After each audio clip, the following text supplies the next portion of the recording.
Hello, friend. Welcome to part 1 of chapter 2 of Task, my Catholic superhero novel. I'm doing a sort of public read-through to look for typos and make edits and whatnot, and I'm hoping that you would be willing to provide some feedback in the comments below, be it critical or positive, or both. I appreciate it very much. Anyway, let's begin. Chapter 2, Government Job. Matthew's portal opened into a designated anteroom in HQ. The anteroom was small and had a single door that led to the contractor locker room. An aperture with a retinal scanner and an intercom was adjacent to the door. "Codename Pull, reporting," Matthew said as he held down the intercom button. "Please scan now," a crackling voice, maybe Captain Green's, replied. Matthew widened his eyes and leaned forward. There was a humming sound and a tiny flash. Matthew blinked. A moment later, the locks on the door released. "Codename Pull, you are cleared for entry," the crackling voice confirmed. Matthew opened the door and stepped into the locker room. The door closed itself behind him. He assessed the room. Same dull gray paint, same rows of mostly empty lockers, same musty smell, same dingy lights glowing in the low ceilings. He tossed his jacket on the bench, headed to the bathroom to wash up, and then went to his locker and punched in the combination. The locker door popped open, and he took out his training clothes, a white shirt, blue camouflage pants, and black boots. As he was changing out of his suit, the main door to the locker room opened. "Matt, you here?" a voice called. It belonged to Jose Perez, codename Split, the youngest member of Matthew's team. "Buenos dias, hermanito," Matthew responded. "Hola, hermano," Jose said as he rounded the row of lockers. He was already wearing his training uniform. "It's not fair that this outfit looks terrible on me, but so good on you," Matthew said. Jose was a little shorter than Matthew, 6 feet even, and had thick, dark hair, a handsome, clean-shaven face, and expressive brown eyes. He was 20 years old and built like an Olympic gymnast. "Should I wear it to dinner tonight?" Jose asked earnestly. Matthew laughed. "I expected a quip and some machismo, Jose," he said. "Your family's no joke, Matt. I'm nervous."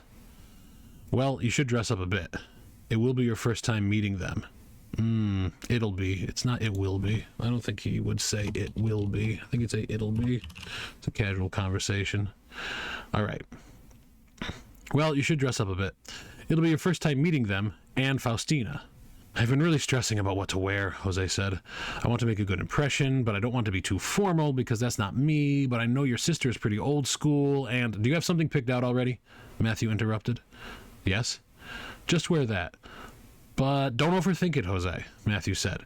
"Faustina is excited to meet you, and she wants to know who you are, and that includes your style. She knows who she is, and will want to see you know who you are, too." "I know who I am. Jose Perez, special agent in service to the American people." Matthew stared at him. "Don't embarrass me tonight, Jose," he said. Jose laughed. "I thought you wanted a quip." "I wanted a good one." "Ooh, hermano, you cut me deep," Jose said with an exaggerated wince. "But don't worry, I get what you mean." "Good. And remember, Faustina is most important, but you need to win over Dad and John, too. Be a gentleman and Dad will love you. For John, just talk Tolkien and you'll be fine. And the rest? Mom and Mary love everyone, so you're good there. Mark will be annoyed with you, but he's always annoyed, so that's no problem. Luke will withhold judgment for a while. He'll be watching you, though. How about Anne?" Matthew stood up, walked over to Jose, and put his hand on the young man's shoulder. "Just don't lie," Matthew said, "because if you do lie, Anne will wreck your chances with Faustina." "Good to know," Jose said. "What about Joachim and Nisha?" "Joachim is still too new to the family for his opinion to matter, and Nish will help you with Mark." "Gracias, hermano. I appreciate the guidance." The locker room door opened. "I think you and Faustina would be good for each other, Jose." Jose grinned. "And if you ever hurt her," Matthew continued, "I will open a portal to the sun and toss you through it." "You're such a big brother, Matthew," Samantha said. "The biggest," Matthew said as he turned to acknowledge her. Samantha Ames, codename Fuse, was partially covered in thin metal plates. It should be covered with thin metal plates, shouldn't it? What am I doing? All right, partially covered with thin metal plates. There we go. All right, let's start it over. Samantha Ames, codename Fuse, was partially covered with thin metal plates. Don't emphasize it. Okay, let's try it again. Samantha Ames, codename Fuse, was partially covered with thin metal plates. What wasn't covered by metal glistened with sweat. She was barefoot and almost as tall as Jose was in his boots. She was devastatingly beautiful. She had lustrous, shoulder-length blonde hair, sky-blue eyes, and a supermodel's body, if the supermodel could deadlift a pickup truck. "Good morning, Sam," Matthew said. "We'll leave so you can change." "Jose can leave," Samantha said. As she stepped toward Matthew, pieces of her armor began to fold in on themselves, revealing more of her form. She placed her index finger on Matthew's chest. "I need to talk to you," she said while staring at him intently. Jose made the sign of the cross and mouthed, "I'll pray for you," then quickly turned to go. It was comforting to know he meant it. Matthew did not flinch, but he waited for the door to close before he spoke. Samantha had removed her finger, but was still extremely close. He could feel the heat coming off her. "We can talk, but I'm going to stand over there," Matthew said, glancing toward the end of the row of lockers. "You know I wouldn't mind if you watched me change," Sam purred as she went to her locker.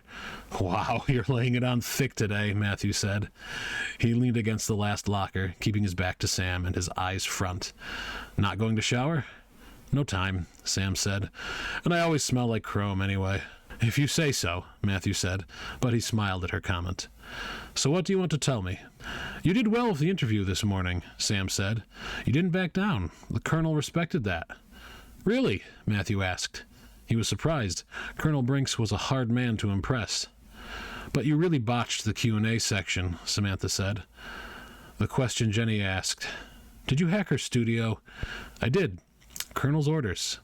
"Sam, we're civilians. We don't have to follow his orders," Matthew reminded her. "I like to put my comp sci degree to use from time to time, Matthew," Samantha replied. "I'm more than just a pretty face." "You don't have to convince me of that," Matthew said. "Are you dressed yet?" "Yes," Samantha said, a note of disappointment in her voice. Matthew turned around, and Sam was indeed dressed in her training clothes, albeit still barefoot, per usual. The uniform was baggy enough to conceal most of the technology that she had integrated into her body, except for the streamlined, futuristic-looking gun fused with her left arm. She still looked gorgeous. "Is it you or Brinks who thinks I messed up?" Matthew asked. "Me," Sam said. Matthew furrowed his brow. "I spoke very highly of you, Sam." She pursed her lips. "You said..." The alarm started blaring, and warning lights flashed. "All contractors to the briefing room, immediately!" Brink's voice roared through the speakers. "To be continued," Samantha shouted. Matthew nodded, and then the two hustled side by side to the briefing room. It took them less than 30 seconds to get there, but they were the last team members to arrive. Codename Volt and Codename Link were already speaking with Colonel Brinks, and Jose had strapped on a tactical vest and was assembling a high-powered rifle. The briefing room served as the armory and command and control hub for HQ. It was several stories underground, a repurposed fallout bunker. The bomb had already made it in, though. Samantha had what was effectively a miniaturized, on-demand nuclear plant inside her. It struck Matthew as ironic. "Pull, fuse, link up," Brinks barked. The alarm was still wailing. The soldiers under Brinks' command were running to their emergency posts. Samantha and Matthew exchanged high fives with codename Link, whose name was Harrison Wilson. The gesture triggered his power, the creation of a shared, temporary psychic audio network nestled in each team member's skull. Matthew's jawbone tingled. "Thanks, Harrison," he said. "Any chance we can turn that alarm off?" "Not a problem, my friend," Harrison answered. He was seated at the command hub and silenced the alarm with a few clicks of his mouse. As a civilian support staff member, Harrison was not dressed in a training uniform, but in slacks and a button-down shirt. Codename Volt, however, was wearing the same uniform as Matthew, Samantha, and Jose. Her name was Rebecca Zucchetti, and she was the first known child of the outpouring to gain her powers through adoption rather than blood relation. "Good morning, you two," she said with an inquisitive undertone. "Hey, Becky," Matthew replied. Samantha just nodded. She saw that Brinks was ready to address them. Contractors, attention, Colonel Brinks snapped. He was a fit, black-haired former special operative in multiple branches of the military. He appeared to be in his 50s, but Matthew was not sure of his age. He had hard, dark brown eyes. Just before 0900 hours, we made contact with a foreign, extraordinary individual in American airspace. The government avoided using the phrase children of the outpouring, opting instead for extraordinary individuals. It was not Matthew's favorite euphemism, but he begrudgingly accepted its use. Matthew knew the foreign, extraordinary individual had to be one of only a handful of other children, all of whom were formidable, though no threat to him. "Who is it?" Matthew asked. "Codename Star," Brinks said. "His flight path will have him directly overhead in 2 minutes. "Kind of weird the PRC is coming so close," Matthew said. "They're flexing," Jose suggested. "Maybe," Becky said. "Or maybe they're testing our response time." Samantha didn't say anything, but she started to deploy her armor. It made a muffled, metallic sliding sound beneath her clothes. "I'll go up and talk to him," Matthew said. "Fuse will be on point for this mission. Pull, you will back her up. Split will provide fire support if needed. Volt will cover him. Now get to ground level. No portals." "Fine," Matthew grunted. "Everyone wants a lift. Don't move for a second." Matthew's colleagues held still, and he manipulated the gravitational fields around them and himself. They all began to float. "I know portaling's faster," Jose said, "but flying's the best." Matthew lifted himself and his colleagues through the narrow utility shaft that connected the briefing room to the first subfloor, and then out the bay doors that opened to the surface. He gave Jose and Becky a gentle landing. Becky could fly under the right weather conditions, but not on a sunny spring day. Matthew saw a small fleet of black surveillance drones dispersing themselves. Brinks loved his data and never missed a chance to capture more. Matthew turned to Samantha. She was finishing deploying her helmet. Matthew caught her gaze just before her eyes disappeared behind her visor. "Want to push?" he asked. "Sure," Samantha answered. Matthew focused his power around Samantha's now fully armored body, and then sent her skyward. It took a bit more effort than he expected. He really was tired from constantly keeping the phenomenon contained. I don't know if I like that sentence. Maybe it's just something about him being really tired. I don't know. I'm going to have to come back to that. Anyway, continuing. Samantha ignited the thrusters on her hands and feet and took control of her flight. "Looking good, Sam," Matthew said. "I'm right behind you." Matthew refocused his power and then catapulted himself into the air. Rapid acceleration was not a problem. The null field counteracted it. He was able to catch up to Samantha within seconds. As they ascended to Star's typical cruising altitude, Matthew looked toward the phenomenon, which was not far from HQ. He suddenly felt a desire to go see Maggie and make sure she was safe. From this height, Matthew could see the debris field swirling clockwise around the tiny, white-clad dot that was Maggie. Everything looked normal, or what passed for normal, for the phenomenon.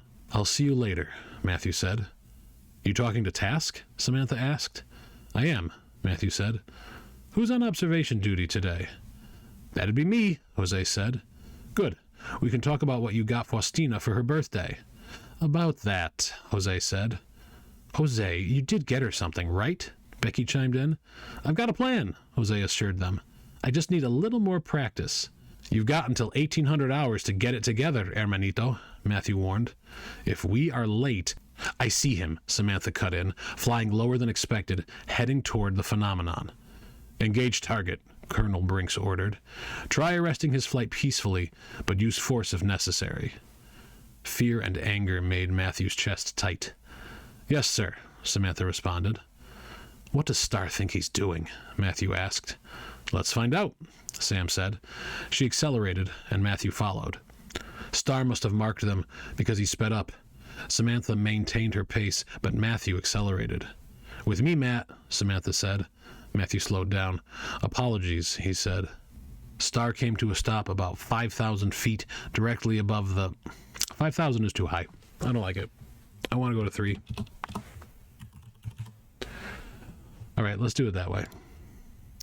Star came to a stop about 3,000 feet directly above the phenomenon. He hovered there, waiting for them. "Matt, you go up front," Samantha ordered, "and I'll swing wide and slowly come in from behind." "Sounds good," Matthew said. He flew directly toward Star while Samantha broke off to get behind him. Star was wearing his standard uniform, a red bodysuit with a yellow star emblazoned on his chest. His aura flickered silver around him. He was Samantha's age, a few years younger than Matthew, and he was slightly shorter and broader than Jose. Matthew flew to within 10 feet of Star and then stopped suddenly. Star did not react, but kept his jaw tight and his eyes fixed on Matthew. A drone was hovering loudly nearby. "Morning, Star," Matthew shouted. "How's your chi today?" Star said nothing for a moment and then spoke. "Strong," he said. Thank you so much for watching part 1 of chapter 2 of my Catholic superhero novel. If you like this sort of content, please like, share, subscribe, all that good stuff. I really appreciate it. And again, I really appreciate when you leave comments. So please, all feedback is welcome. Chapter 2, part 2 will be released on Friday. Thank you so much, and God bless. Ooh, ancient province.